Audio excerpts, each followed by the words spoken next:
To better understand how upper cervical care works, you really got to understand all the players involved in the system, your body parts, and how your body functions.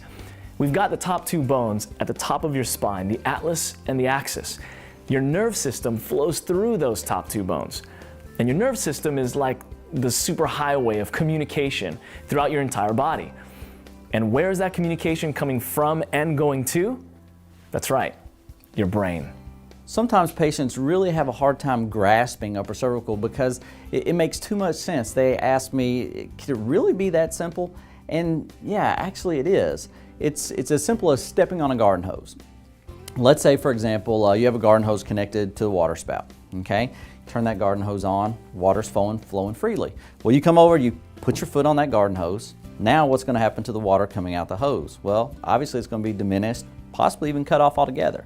Well, the same thing happens with your body. I think that most people recognize that the world's greatest drugstore is within your own body. It knows how much cortisone to produce and how much antihistamine to produce. It even knows how much cholesterol to produce, provided the system that regulates that is able to do so. You have to deal with that life power and respect it and work with it. Don't fight with it. Let it have its way. You can do that when you get rid of the cause of the interruption between the source and the body by correcting the upper cervical vertebral subluxation. So if the brain can't communicate with some part of the body, it's going to get sick. But if the brain can communicate with all parts of the body, we stay well. That's the simplicity of it. That's the simplicity of it.